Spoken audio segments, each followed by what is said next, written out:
নমস্কার, আমি দেবপ্রসাদ গাইন চলে এলাম প্রত্যেক দিনের মতো আজকেও ওই একই টপিক সিএএ অর্থাৎ প্রসঙ্গ ওই এক সিটিজেনশিপ অ্যামেন্ডমেন্ট অ্যাক্ট। আজকে সেই সব মানুষের জন্যে আমার এই ভিডিওটি, যারা আমার এই প্রতিবেদন আজকে দেখছেন এবং সিএএ সম্পর্কে জানতে আগ্রহী, তাদের জন্যেই আমার আজকের এই প্রতিবেদন। কারণ এই সিএএ সম্পর্কে বলতে গেলে রোজই এক কথা বলতে হয়, নতুন নতুন কিছু আসে, সেগুলো আমরা তার সাথে একটু সংযোগ করি। তো অনেকেই কমেন্টস করেছে, আজকে দেখলাম প্রায় 400-র বেশি কমেন্টস। তো তাদের প্রায় 300+ মানুষের একই ধরনের প্রশ্ন, যে সিএ করতে গেলে কি লাগে, কিভাবে করতে হয়, কোথায় গিয়ে করব, এই ধরনের প্রশ্ন। তো কারা করবে এই সিএএ, কারা এই সিএএ এর মাধ্যমে নাগরিকত্ব নেবে, সেটাই হচ্ছে এখনকার প্রশ্ন। সিএএ এর মাধ্যমে নাগরিকত্ব নেবে যারা বাংলাদেশ, পাকিস্তান, আফগানিস্তান থেকে এসেছে, তারাই সিএএ এর মাধ্যমে নাগরিকত্ব নেবে। অর্থাৎ তার ভিতরে নির্দিষ্ট কিছু সম্প্রদায়ের মানুষ, যেমন হিন্দু, বৌদ্ধ, খ্রিস্টান, শিখ, জৈন, পারসি, এই 6 সম্প্রদায়ের মানুষ সিএএ এর মাধ্যমে নাগরিকত্ব অর্জন করতে পারবে। তার আবার নির্দিষ্ট কিছু নিয়মকানুন আছে, আবার ক্যাটাগরিও আছে নাগরিকত্ব নেওয়ার। তো নিয়মকানুনের আগে আমরা আলোচনায় আসতে পারি ক্যাটাগরি। দুটো ক্যাটাগরি আপাতত আলোচনা করি, এর অন্য ক্যাটাগরিও আছে, সেটাও আলোচনা করব ধারাবাহিকভাবে পরবর্তীতে। যেমন আপনি ন্যাশনালাইজেশনের মাধ্যমে নাগরিকত্ব নিতে পারেন, আর পারেন বাই রেজিস্ট্রেশন। এই রেজিস্ট্রেশন কারা করবে? যাদের স্পাউস ইন্ডিয়ান, অর্থাৎ যারা বিবাহিত সূত্রে নাগরিকত্ব নিতে চায়। আর যারা সরাসরি পাকিস্তান, আফগানিস্তান এবং বাংলাদেশ থেকে এসেছে, তাদের স্পাউস ইন্ডিয়ান নয়, তারা বাই ন্যাশনালাইজেশন মাধ্যমে নাগরিকত্ব অর্জন করতে পারবে। তারা এই দুটো ক্যাটাগরিতে আবেদন করতে পারবে। এবার আসা যাক আরও কিছু এর ভিতরে। সেটা হচ্ছে মা বাবা দুজনই বাংলাদেশ থেকে এসেছে, অথচ ছেলে এখানে জন্মগ্রহণ করেছে বা মেয়ে এখানে জন্মগ্রহণ করেছে। মা বাবা সিএএ এর মাধ্যমে নাগরিকত্ব পাওয়ার পর ছেলে অথবা মেয়ে তারা ফর্ম 2 ফিল আপ করতে পারে। অর্থাৎ মা বাবা ইন্ডিয়ান নাগরিক, ভারতীয় নাগরিক, সেই সূত্রে সে নাগরিকত্ব চাইতে পারে, সে একটা নাগরিকত্বের কার্ড পেতে পারে, সে ধরনের বিধান আছে। তো এখন এই ভিডিওটা আজকে খুব ছোট করব যদিও। তো এখন মূল বিষয়ের উপর আসা যাক। মূল বিষয়টি হচ্ছে যে সিএএ কিভাবে করতে হয়, ডকুমেন্টস কি কি লাগে, কারা কারা করবে। তো সিএএ করতে গেলে এই বাংলাদেশ, আফগানিস্তান, পাকিস্তান থেকে এই নির্দিষ্ট 6 ধর্মের মানুষ যারা 2014 সালের 31শে ডিসেম্বরের ভিতরে এই মহান ভারতবর্ষে এসেছে, তাদের একটি প্রমাণ লাগবে।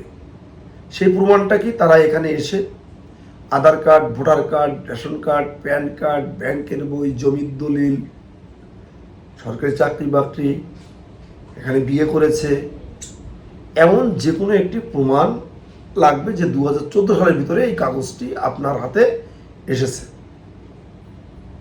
আর কি লাগবে? এখানকার কোনো একটি রেজিস্টারকৃত ধর্মীয় মন্দির, সেবা সংঘ সেটা আপনার পাড়ার দুর্গা মন্দির, বড় ঠাকুরের মন্দির, শীতলা মায়ের মন্দির, আপনার সৎসঙ্গ আশ্রম, আপনার রামকৃষ্ণ মিশন, তারপর ভারত সেবা আশ্রম, বিভিন্ন ইত্যাদি ইত্যাদি। তারা আপনাকে একটি নাগরিক, আপনি বাংলাদেশে ছিলেন, বাংলাদেশ থেকে এসেছেন, হিন্দু, এই মর্মে তারা একটা লিখিত দেবে। আর কি লাগবে? 4টে কোর্ট নটারি। আগে 3টে লাগতো, এখন লাগবে 4টে। একটাতে লেখা থাকবে, মানে যেটা সংযোজন হয়েছে সেটার কথা বলছি, আপনার যদি পাসপোর্ট থাকে, বাংলাদেশি পাসপোর্ট, এসেছিলেন, ইনভ্যালিড হয়ে গেছে, তার কোনো গুরুত্ব নেই, মেয়াদ শেষ হয়ে গেছে, তাহলে আপনি বলবেন আপনার কাছে মেয়াদ উত্তীর্ণ একটি পাসপোর্ট আছে। আর মেয়াদ থাকলেও বলবেন আপনার মেয়াদ আছে, এমন একটি বাংলাদেশি পাসপোর্ট আছে, এরকম। যাই হোক, আর কি কি লাগবে? আর যেটা লাগবে, আপনার বাংলাদেশ থেকে হয় আপনার নিজের, তা নাহলে আপনার বাবা বা আপনার ঠাকুরদাদা বা আপনার মা, মায়ের মা, এইরকম এদের যে কোনো একটা ডকুমেন্টস। কী সেই ডকুমেন্টস? তাদের জন্মের সার্টিফিকেট, তাদের ভোটার কার্ড, তাদের ব্যাংকের বই, তাদের স্কুলের সার্টিফিকেট, মাধ্যমিক উচ্চ মাধ্যমিক, তাদের জমির দলিল, জমির পর্চা, ইত্যাদি ইত্যাদি। এমন ডকুমেন্ট যদি আপনাদের কাছে থাকে, তাহলে আপনারা অবশ্যই সিএএতে আবেদন করতে পারবেন। যাই হোক, তাহলে আপনারা মোটামুটি ক্লিয়ার হলেন। তবে এখন যে ব্যাপারটা আপনাদের সামনে তুলে ধরছি, আপনারা যারা সিএতে আবেদন করছেন, আপনারা একটু সতর্ক হবেন এবং যত্নবান হবেন একটা দিক দিয়ে। সেটা হচ্ছে, নতুন নতুন অনেক জায়গায় দেখবেন যে তারা সিএ এর ফর্ম ফিল আপ করছে, না জেনে না বুঝে আপনাদের আবেদন করে দিচ্ছে। হ্যারিং সেন্টার থেকে প্রায় 100 জনের মধ্যে 70 জন মানুষ ফেরত যাচ্ছে। কারণ ফেরত যাওয়ার একটাই, সেটা হচ্ছে ভুল ভাল অ্যাপ্লিকেশন করে দেওয়ার ফল 3 মাস 4 মাস পরে আপনার হ্যারিংয়ের ডেট পড়ছে, আপনাকে কিন্তু ফিরে যেতে হচ্ছে। তাই আপনাদের কাছে করজোড়ে অনুরোধ, আপনারা যারা এই সিএ সম্পর্কে জানে না, বোঝে না, কিভাবে আবেদন করতে হয় সেটাও তারা ন্যূনতম জানে না, তাদের কাছে গিয়ে আপনারা সিএএতে আবেদন করবেন না। তাহলে কিন্তু আপনাদের ভুগতে হবে। এটা কিন্তু আমি প্রথম থেকে বলে আসছি। আর আপনারা এই খপ্পরে পা দিয়ে যখন আপনারা হ্যারিং সেন্টারে আসেন, আসার পরে যখন আপনাদের ফিরিয়ে দেয়, তখন আবার আমাকে ফোন করে বলেন, অমুক জায়গা থেকে করেছিলাম, তমুক জায়গা থেকে করেছিলাম, ভুল হয়ে গেছে, ভেবেছিলাম বাড়ির পাশে করছে, করেই নি, তাই আমরা করেছি। করে যে ভুলটা করেছিলেন সেটা কিন্তু আপনারা হাড়ে হাড়ে টের পান। পরবর্তীতে আমরা বা যারা জানে বোঝে, এইরকম ক্যাম্পে গিয়ে আপনাদের সংশোধন করে আবার আসতে হচ্ছে, আবার 3 মাস পিছিয়ে যাচ্ছেন। তাই আমাদের অনুরোধ, আপনারা যারা বোঝে না, জানে না, তাদের কাছে কোনো প্রকারেই আপনারা সিএতে আবেদন করার জন্য যাবেন না। প্রয়োজনে আপনারা আমাদেরকে ফোন করবেন। জেলার কোথায় কোথায়, উত্তর চব্বিশ পরগনার কোথায় কোথায় অ্যাপ্লিকেশান হচ্ছে, কারা করছে, কারা ভালো করছে বলে দেব। নদিয়া, হুগলি, হাওড়া, দক্ষিণ 24 পরগনা, বালুরঘাট, আপনার উত্তর দিনাজপুর, আপনার